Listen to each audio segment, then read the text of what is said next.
Hello, everybody. I'm Larry Ridley. Welcome to Madden 18 on EA Sports. It's hard to imagine this. With that, it's time to hook up with our commentators in the booth as we turn it over to Brandon Godden and Charles Davis.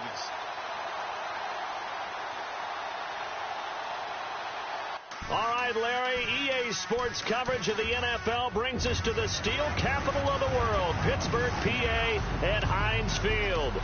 This was the scene just a few moments ago as the Pittsburgh faithful were fired up by the hometown Steelers taking the field. They're all set as they'll match up with the Minnesota Vikings. With Charles Davis, I'm Brandon Gaudin. Charles, we look at this Steeler ball club entering play. They come in off a loss in the opener last week. That one was on the road. Now they get their first taste here of home cooking. And what they're hoping to do is feed off the energy of the home crowd. Great tailgate, great fan support. Let's see if they can put it to good use. Meanwhile, for our visitors, the Vikings, they were winners last time out, so they'll be looking, Charles, to make it 2 in a row. And what I enjoyed when I watched their game tape and their victory last week is they put it together in every phase. Good offense, good defense, and some key plays on special teams. Let's see if they can get that second win in a row.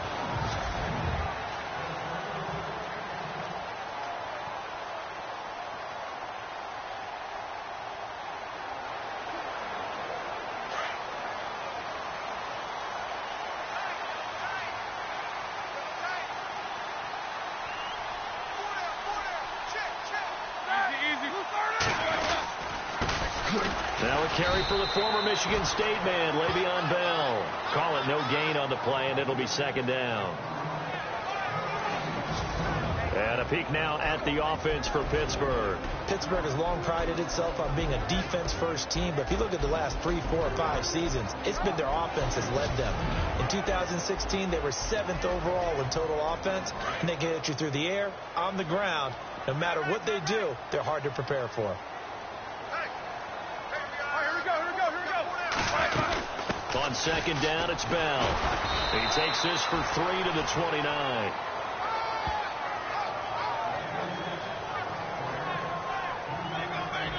And a look at the Vikings defensive unit. Let's take a second here to talk about cornerback Xavier Rhodes and what I love about his game and get into their routes. Had what most thought was his best year in 2016. The trophy case agrees, his first Pro Bowl. This defense looking for an early stop. This is 3rd down and 6. Here we go. From the shotgun, it's Roethlisberger. Incomplete. He had his hand.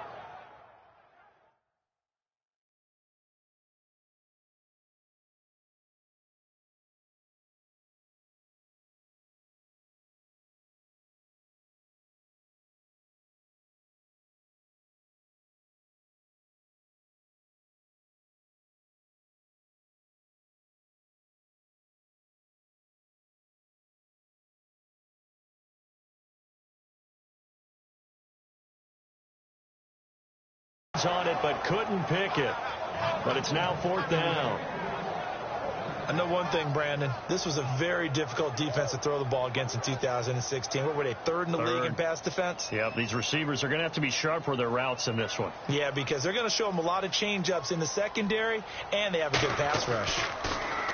Only 2 punts for him last week in the loss as he gets this one away. This will be a 41-yard punt, 3 on the return. And the Vikings will take over here 1st and 10. So here's the Viking offense making their way out. They'll be led out by a man who played his college ball for the Iowa Hawkeyes, 6'2" quarterback C.J. Beathard.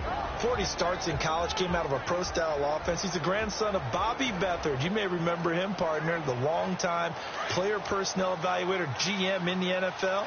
For many, many years, this kid grew up in the game, and he inspires a lot of confidence in his teammates when he's on the field. First carry now for the rookie, Dalvin Cook. And he will lose yardage and be backed up to the 24. And he lost 6 there on the first down play.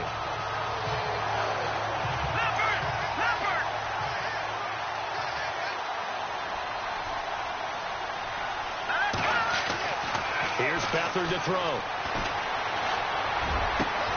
He completes it to Julio Jones. Julio Jones all alone. Touchdown, Vikings. Julio Jones, 76 yards. And the Vikings have taken a first-quarter lead.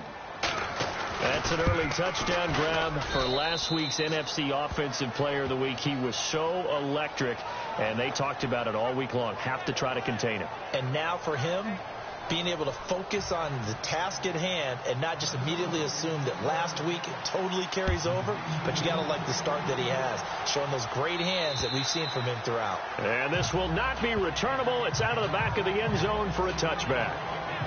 And Pittsburgh getting set to take the field. And a 3-and-out on that first drive. We'll see if they can do better here. They should have a better opportunity because the nerves should be settled now. That first series, everybody goes out with a little extra emotion. So now they get a chance to go back out and say, okay, now we're into the game. Let's go play and play as best we can. You almost get a mulligan then on that first drive? Sometimes it absolutely serves that way. You get a second opportunity. Nothing big happened. But then again, you didn't commit any mistakes either. Off you go. And for those worried about whether or not Le'Veon's explosiveness would return, I think we just had our answer. ACL? What ACL? This guy's back running as if he were totally healthy and never had an issue. This is Bell. And they're going to lose some on this play. Being knocked back to the 18. It's a loss of a yard there, and now second down. So the myth has been shattered.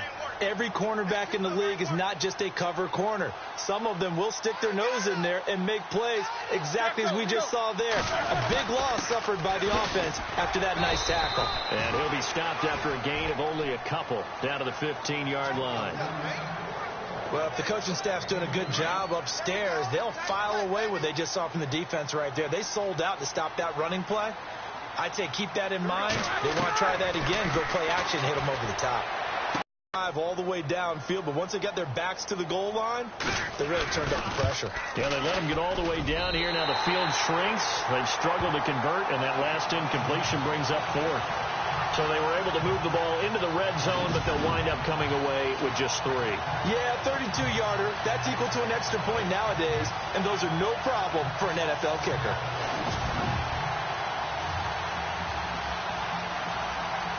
After the successful field goal try, here's Boswell to send it away.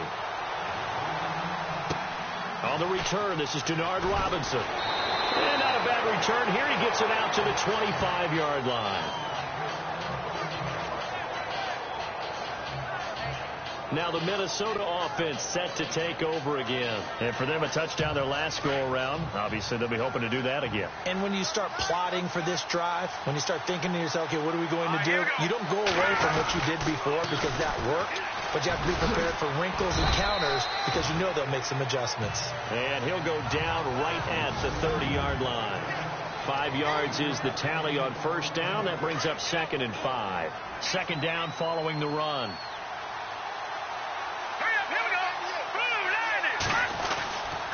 Again, it's Cook. And he went nowhere. He'll lose yardage back to the 29. It's a loss of 2, now third down. Came out in a power set, but that only served to put more men in the box. And guess what? If you're going to do that, you've got to win up front, right? Your offensive guys have got to beat the defenders. They lost all leverage on that play. And on third down, a nickel formation here defensively. Here's Beathard to throw. And incomplete on the deep ball. Well, you've got a receiver here who's got 1 touchdown already in this first quarter, and they were trying to double his pleasure there, wanting to continue to go to the guys already gotten into the end zone. But good coverage to make sure that this time it fell incomplete.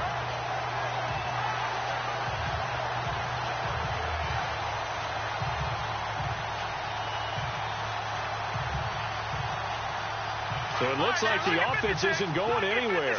They're going to go for it on 4th and 7.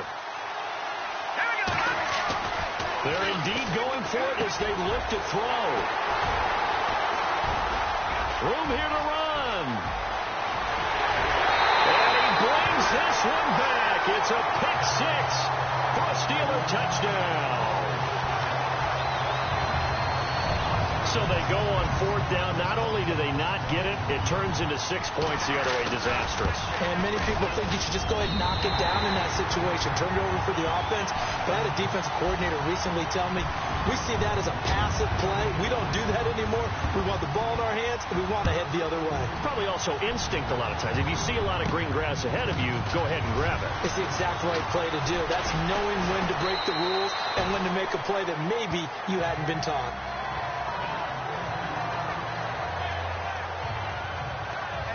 And out now come the Vikings. Looks like the defense in press coverage here.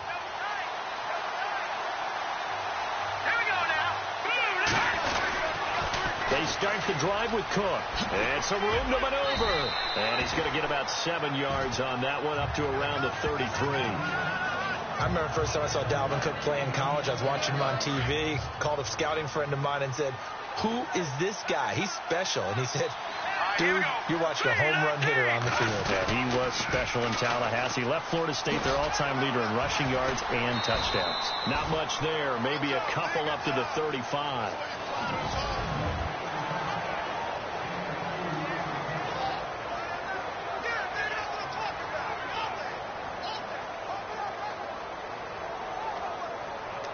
So they run it on second down. Now let's see what third down brings here for the offense. They'll run it. Here's Cook. And he's able to get the first before he's taken down at the 36. Officially a gain of just a yard there, but they do convert on 3rd and inches. We haven't seen much from him running the football here in this first quarter. No, you're right about that. We haven't seen much of him at all so far. They stacked him up pretty well, but when you're trying to run the football, sometimes you got to play the long game. Keep handing it to him, and some of those runs that aren't working now, they turn into 6, 7, 8, and maybe more later on. Back now with Charles Davis. I'm Brandon Gaudin.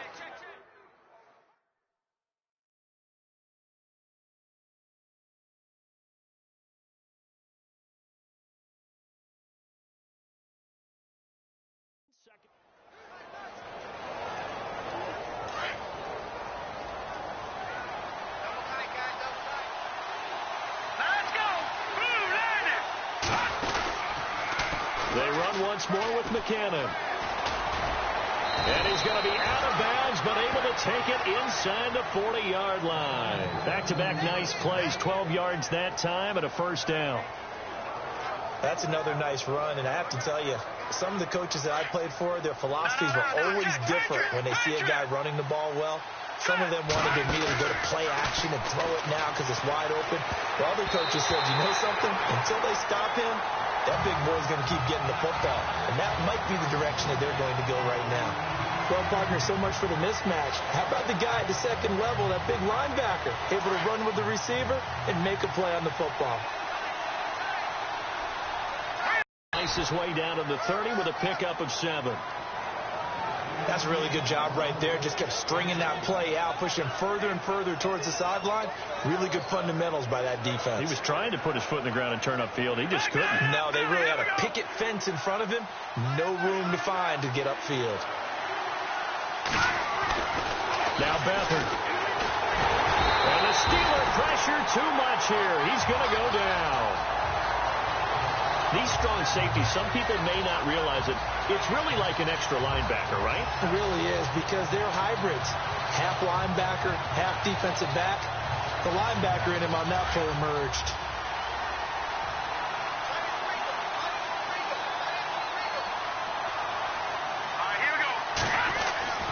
To throw is Beathard.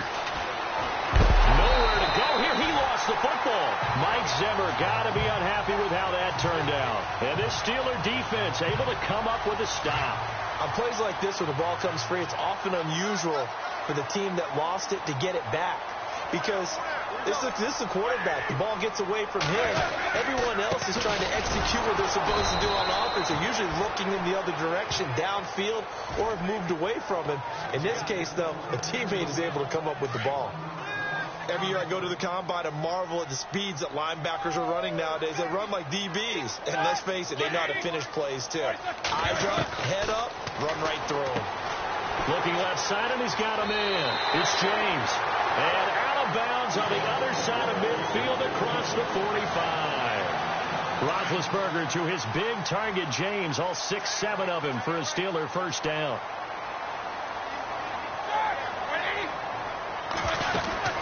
Now a first down carry by Bell. Trying to find a lane, but instead he'll get back to the line of scrimmage and no more. No gain on the play. It'll be second down. And if you're the defense and those D tackles, you like that they're trying to run the football here against your 4-3, don't you? Yeah, because they tend to eat things up because they are so strong and physical, and especially when they play with leverage where they get lower than the offensive lineman and control them. And what I love about the good defensive tackles, they can play over the guards, they can slide and play over the center. Nobody in the offense likes that day when they have to deal with those guys. Officials so cognizant of that call nowadays, but that one looked pretty easy. Yeah, you're right. They took out of their hands having to wonder whether it's a 5-yard or a 15-yard inadvertent or not. Now, it's a lot easier. You see it, you call it. And his throw here is incomplete. Antonio Brown, the intended receiver. That'll bring up second down. Had an open man that time, but ended up putting a little too much heat on it, don't you think, partner? Absolutely. Just needed a touch more air under it. Instead, he fired an absolute bullet. Second and 10 now. It's Roethlisberger. Throw left side is complete to Rodgers. And he'll take it down here just shy of the 15 at the 16-yard line. And they'll get 9 there as that sets him up better for third down. And when you're playing a quarterback with some experience and some moxie, you enter the danger zone when you decide to blitz him, because if he's able to diagnose as he did on that play, he can hurt you downfield. He reads defenses so well, doesn't he? He really does, and the best part about that play for him, I don't think that was his primary target. I don't think so either. I think he had the read, figured out where the blitz was coming from, and went to a secondary target for a really nice gain. And, partner, in a lot of short yardage situations, you'll see the linebackers step up into the gaps, what we call mugging the line of scrimmage, to make sure they take away all spaces, all creases. That one worked really well for them. Now only needed a yard, instead went backwards. Around the NFL, an update from a game going on down in Tampa. And the Bucs are out to an early lead. That one tight to this point, and you'd have to imagine it'll stay tight throughout. A reminder, coming up tonight, Green Bay visits Atlanta. All sorts of storylines there. A playoff rematch, also the opening of Mercedes-Benz Stadium. And then on Monday night, the Giants host the Lions. So the Giants play on Sunday night and Monday night to open the season. Yeah, 2 under the lights. It's a 6-yard pickup, and it gets them to 2nd and 4. Getting had a ton of success there quickly at the end. Here again is McKinnon. Oh, he's got some breathing room. And he'll be taken down, but not before he gets into enemy territory.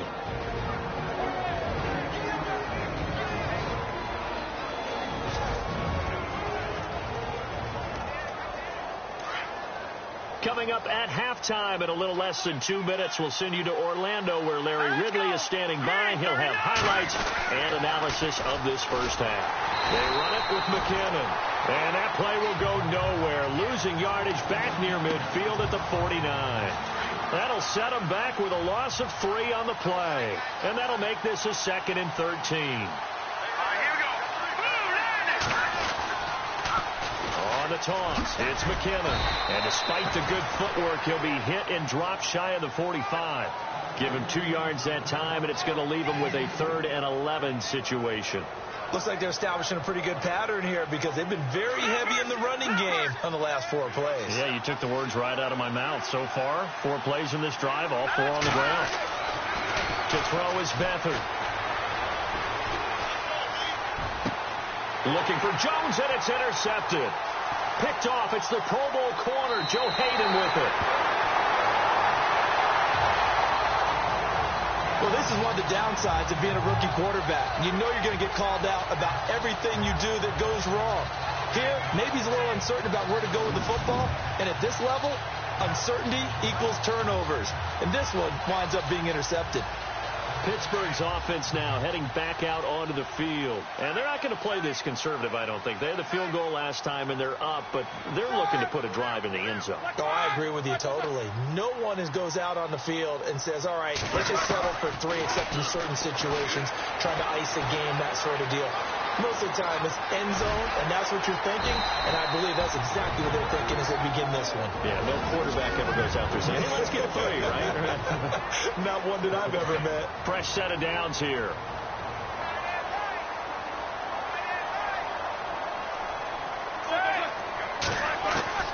Out of the gun, it's Roethlisberger. He's going to flip that out to the flat. It's complete. Now the Steelers use the second of their 3 timeouts as they get the stoppage with a little over 50 seconds to go in the first half.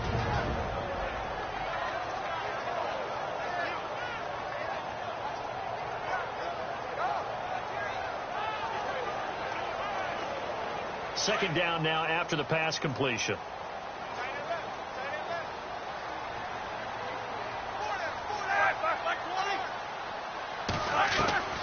From the gun, it's Roethlisberger.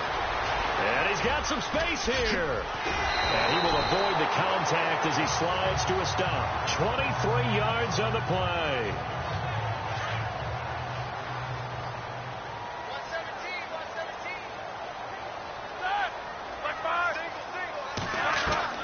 From the red zone now, here's Roethlisberger on first down.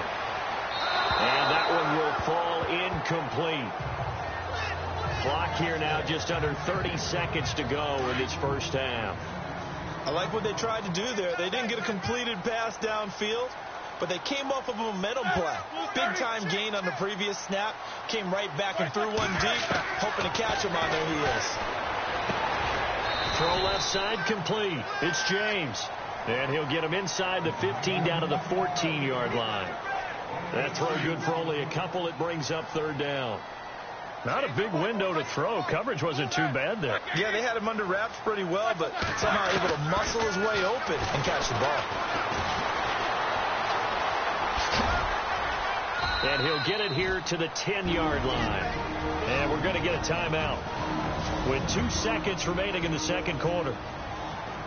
So with 2 ticks left here in the half, on is the field goal unit.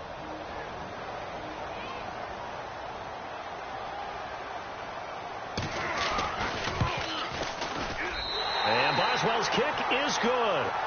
So we reach halftime here in the Steel City with the Steelers on top as we send you down to our EA Sports Studios in Orlando, where we find our man Larry Ridley with our halftime report. Okay, Brandon, thanks, and welcome everyone to our EA Sports halftime report. You folks don't know what you're missing. You're missing Larry Ridley. Ready to get back, though, to this Week 2 matchup. Let's get to it.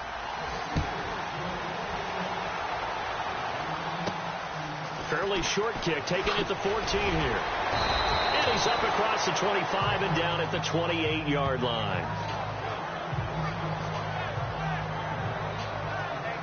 Out come the Vikings. They'll have it first on offense as we begin the third. They're down here, but very much in this game. What's the tonality of a coach's talk when a game is within striking distance like this at intermission? Typically, what they're doing is emphasizing. And a loose football. And it's picked up by the Steelers. Pushing and fighting his way in for a Steeler touchdown. The offense, they've had some sloppy moments. Sloppy there again on that one, and it could be the backbreaker. From a defensive perspective, if the offense is going to be sloppy, you've got to take advantage of that. And that's what they've done all game long. Roethlisberger feeling the pressure here and taken down. A sack back at the 7. They had the big play on the fumble return. They were looking for the 1-2 punch, but they couldn't get that 2-point conversion. And I have to wonder, were they scheduled to go ahead and kick the extra point? But after a play like that, you talk about the 1-2 punch, right? It's a momentum play. Go for 2 and really try to capitalize, and that's what they attempted. The Vikings offense now heading out to take over. And let's just say they're going to be looking to start over on this drive. A few moments ago, they were in the exact situation, but their first play led to a fumble that was returned for 6. Yeah, you definitely have to have the short memory to play in the NFL. You got to remember what you did wrong so you don't repeat it. But you can't dwell on it because then you will repeat it. And that's what you don't want to do. But these guys are going to chop into that deficit. They got to do a much better job in the run game. Caught behind the line of scrimmage. No yardage to be found. Here we go. Beathard. And that is incomplete. The Pro Bowl wideout Julio Jones is intended receiver. Third down here. sometimes we wonder about play calls, but this one made perfect sense to me. He's got the only touchdown that they've scored in this game. Tried to get it to him again on another deep ball. Pressure comes, and the Steelers take him down. Bud Dupree in there to get him, his second sack now of the afternoon. I don't care if you're taking it in round one, you're undrafted, whatever. As a rookie quarterback in this league, you're going to have games where you face adversity like this. Lessons. All the time you're going to face these lessons. The key for this guy is will he be able to bounce back in the next one? Because right now, this has not been his game. The Steelers offense now, they get ready to head back on the field. This is sort of what you would call a put-away drive, isn't it? They score here, especially a touchdown. It's almost out of reach. It certainly feels that way, and I think that they're going to call their plays accordingly because what you really want to do, even though you know the scoreboard is still up there and the game's going to go on, I think you can take the spirit away from another team, that their drive and will to come back and win can be taken with another score right here. It's still third quarter, but you just get that feel. Yeah, they're teetering right there on the brink, aren't they? And he'll lose yardage. Brought down at the 32. That's going to go as a loss of a yard, and it'll be second down. Now, that play was doomed right from the start. They just about ran into every defender on that one, didn't he? It felt like everyone got a piece of that tackle. And the offense behind the chains here a touch on 2nd and 11.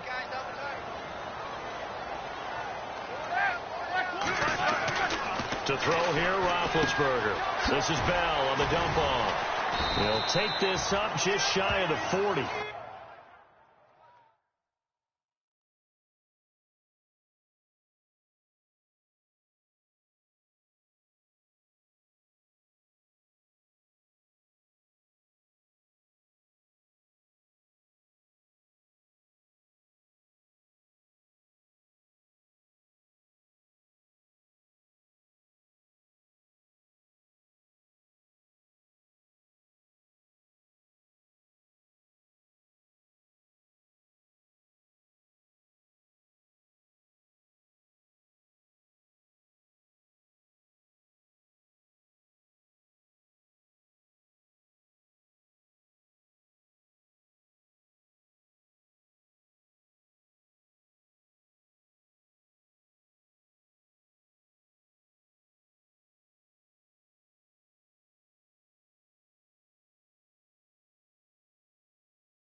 Excellent display of footwork on that run. So many times you hear today's NFL described as a space game. Get your best players into space with the football in their hands. That's why sometimes you just swing it out to your runner, get him out in the flat, and let him have a chance to make people miss an open field. Roethlisberger will throw. Goes underneath for Bell. And it was the stiff arm there that freed him enough to get the first before he's tackled. The passing game in rhythm right now for Pittsburgh. There's another first down. Bell is so good at that. He just catches so many passes near the line of scrimmage. In fact, the unique stat line for him last year, he had more yards after the catch than total receiving yards from the line of scrimmage on the season. That doesn't even sound real, but when you analyze his game, you understand why a stat like that can occur. His ability to catch the ball, be elusive, and also strong enough to break tackles, that allows him to gain all that extra yardage. Again, it's Bell. No dice this go-around. He's hit behind the line and taken down. So he loses 3 yards there. Now third down. Well, partner, I guess sometimes it's just a matter of philosophy. Some say run it until they absolutely stop you, and others say, well, when you think they're about to stop you, fool them a little bit. I guess they should have tried to fool him on that drive. Now Roethlisberger. He's going to launch this thing way downfield. Thrown across his body, and it's intercepted. Picked off by Landon Collins. Oh, now he bowls him over. Able to avoid him at the 40. There he goes left side. And he's going to score. It's a Viking touchdown. Looking around the league from Raymond James Stadium there in the third quarter in Tampa. And you saw the score at the bottom of your screen a moment ago. We got a good one going on there. Mitch Trubisky, a single touchdown pass to this point in that one.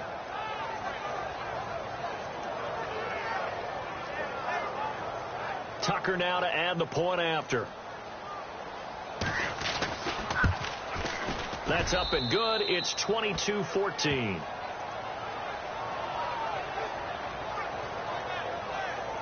A heck of a play there defensively, getting the interception, navigating his way into the end zone for the touchdown. So they throw the pick six. They'll get another shot at it now as this one's in the air.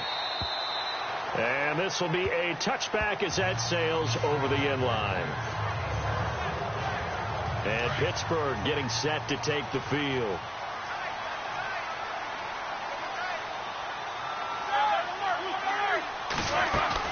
The drive begins with a handoff to Andrews. And he is swallowed up right at the line of scrimmage. No gain on the play there. Second down. Well, a well-executed blitz, no doubt. Great job by the linebacker. Maybe the quarterback, if he could have seen that, could have audibled there. Yeah, he needed to be in a different play because that one just meshed perfectly for the defense. All the gaps were filled except for the one the offense really wanted to run through, and that was filled by a big man wanting to make a tackle. And he made a great tackle. And the Steelers on third down. They've had their troubles. Just 1 for 6. This is 3rd and 8. Here's Roethlisberger to throw. He gets it to Brown, complete. And he's got the first before he's brought down at the 39-yard line. Roethlisberger hooking up with Brown to get the Steelers a first. An ex-teammate used to tell me all the time, I hate experienced quarterbacks because no matter what, you really can't hide what you're doing. And I think that right there, he knew right away where the blitz was coming from, where his primary guy was going to be, and he ended up going to a secondary target for a nice game. I was just going to ask you, that wasn't the primary target.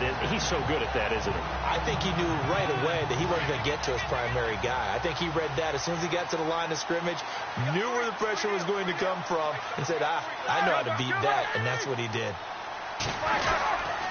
And they'll keep it on the ground. Back now in Pittsburgh.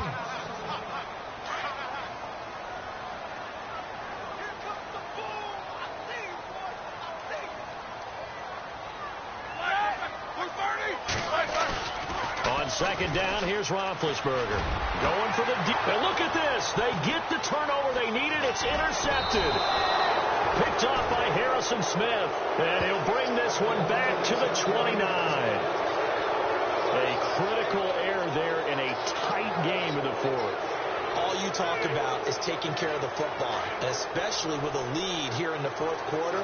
Turning it over, now the door is open for the opposition. Just in general, when you're passing in the fourth quarter with a lead, no matter at what point, you got to be super careful. Got to be careful, and sometimes you can be so careful that you end up running yourself into an error. Wow, that play got shut down in a hurry. As soon as the snap came, you could see defensively they were just closing in. That was going nowhere. Yeah, you count on your offensive line to give you a little bit of space, a little bit of time so you can make a move. There was none there for him. Now they'll run it on the toss. And able to stay on his feet past the 30 to about the 33-yard line. It's a 7-yard pickup. They'll be looking now to 3rd and 6. But you've got to give kudos to your offensive line and the guy carrying the ball because they were in a 2nd and long situation. It seemed pretty dire, but they brought it back to 3rd and manageable with that run. The Vikings on 3rd down. Just 1 for 5 to this point. This will be 3rd and 6. Back to throw Beathard. And out of bounds on the other side of midfield across the 45. And they're able to convert on 3rd with a solid gain of 23. And that's how you pick up a first down. Not only does he make the catch, but has enough body control to get his feet down inbounds, toe tapping and dragging to make sure he gets it done.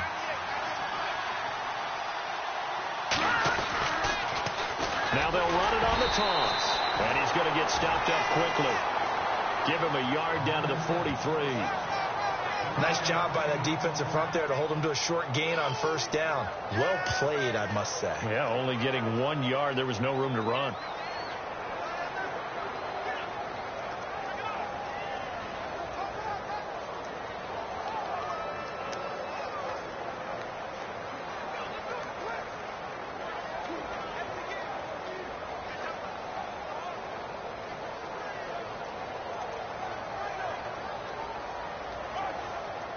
So what will they do? On the ground, through the air? Let's see. 2nd and 9.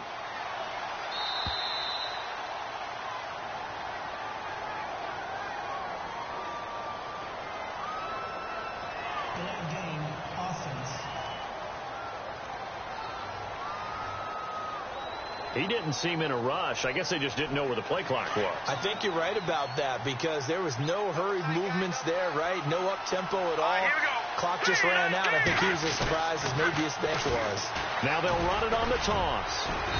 And he's going to fight his way forward here for a modest gain.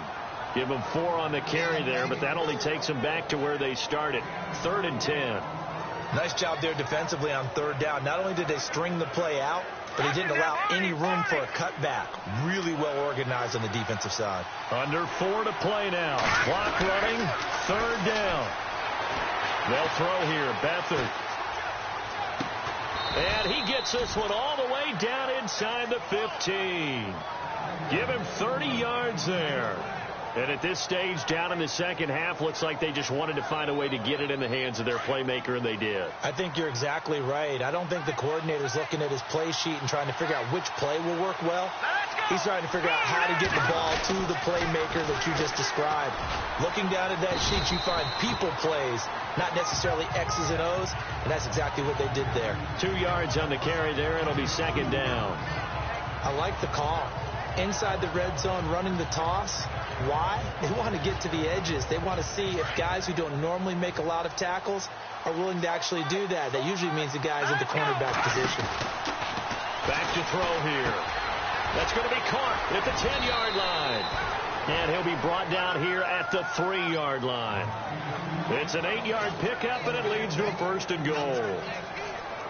When the Vikings get down this way, they start looking for number 82. Rudolph had 24 targets in the red zone last year, tops in the league. And that's what you do when you have a tight end who understands how to get open in tight spaces. Gronk knows how to do that. Tyler Eifert does it well in Cincinnati. Kyle Rudolph emulates those guys. They're going to look to throw. That is caught at the 7-yard line. And he will score. Touchdown, Vikings. A great effort there with his first career NFL touchdown. And the Vikings are within a 2-point conversion of tying this game. All right, now a big 2-point conversion attempt still to come. All right, here we go. They'll set up to throw. And he's going to go down just outside of the 5, right around the 6-yard line. And the failure to convert and tie the game. Now the pressure shifts back to the defense. But I think it was the right play. I think it was the right call to try and tie the game there. Kick an extra point, you're still down 1. What's the sense? I like what they did.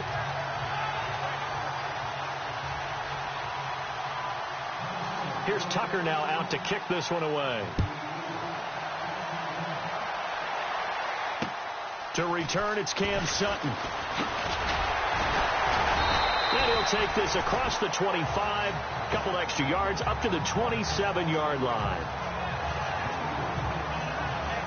Now the Steelers offense gets ready to get back onto the field. And following the interception, just any interception, are you a little bit more cautious when you start that next drive, or no, you just throw that out the window? I think you are. I don't think that there's any way you can run back out there and go, totally didn't affect me. Let's just go ahead and be loose with the football again. You're going to take care of it, but you have to be careful about being too cautious because now you can't run any offense at all. Still want to attack. We'll see how they attack them here. Some good games going on in the early window. This might be the best of the bunch. They'll start out on the ground with Bell. And he will be stopped here for no gain, and then it's going to take us to the 2-minute warning. So the Steelers with the football as we get you reset. They've got a 2nd down now as they search for a way to get this one to the finish line. They'll go again with Bell. And he's going to be run over. Hit hard as he'll be marked down. 1 yard, the official pickup there, so it's going to set up 3rd and 9.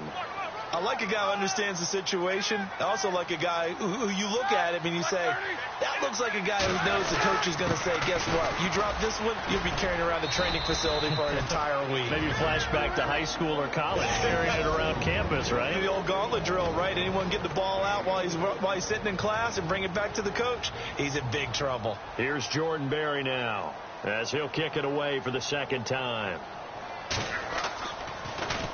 44 on his first punt, and this is a good kick as well. Sherrills to return it. It'll be a 51-yard punt that time. And out will come the offense as they take over. Getting set to go again on offense, we get a peek at Julio Jones now. And I know that they've double-teamed him a couple times, but not a ton. Whatever they're doing isn't working. He's up over 100 yards. We'll see how they adjust. And when they do that, they weaken their defense in other places as well. And how many times have we done games where we've seen a guy have a big game like this? But it's usually not by himself. Usually it opens it up for other people to have big games as well. And he's not even going to get back to the line of scrimmage. It'll be a loss of a yard, and it'll be 2nd and 11. I think there's one element that just keeps increasing on defense in the NFL, and that's speed. They want it at every position, and we just saw there some linebackers who can go sideline to sideline, run past that trash, go past people, and make tackles near the sidelines. Not only near the sideline, but also in the backfield there for the loss. This defense has watched their lead dwindle away. This is where they really need to bow up. They executed well there. And it's often hard after you played really well early and then you kind of relax a little bit to step on the gas again. They just did it on the last play. Looks like they want to finish this one off. And, a crusher there as it's intercepted. Mackenzie Alexander with a pick. And they have possession, and they have it at the 38-yard line. And that one, it's going to hurt big time. You're in the 2-minute drill trying to get your guys down the field, and it's looking like they're going to come up just short, as this is definitely not his best throw. And it'll wind up being intercepted. Offside, defense. And that one was relatively easy to see. I noticed that from up here. Yeah, it doesn't take a whole lot, does it? Sometimes you get multiples. What I always love on these offsides is when each side points at the other. Hey, you did it. No, you did it. They deciphered that one correctly. Another timeout called by the Vikings now. That'll leave them with just one remaining in this 4th quarter of play.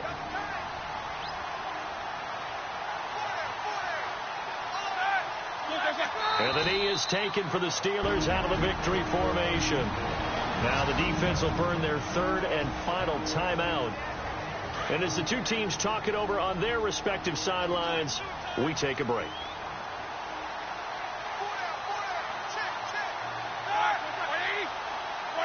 Roethlisberger dropping to a knee, and that ought to do it. The Steelers on 3rd down. They've struggled to the tune of 2 for 8 so far. This is 3rd and 8. Now flags will come in. I think this one's going to be on the defense for jumping. Intentional defense. So a jump there defensively. It's a killer. Watch the football. Don't move across the line of scrimmage until the ball moves. And, Charles, I think when the schedule comes out, all teams, no matter where they're predicted to finish, talk about protecting your home turf. They were able to do that here in this one. Similar to a tennis match, right? Not letting them break your serve. That way you hold on to it. They got it done, and they feel very good about that victory. So for Pittsburgh, they make amends for their Week 1 loss by winning their home opener. And they'll hit the road next week to take on the Chicago Bears. Meanwhile, for Minnesota, they will fall to 1-1. And they'll look to get back on the beam next week as they host the Tampa Bay Buccaneers.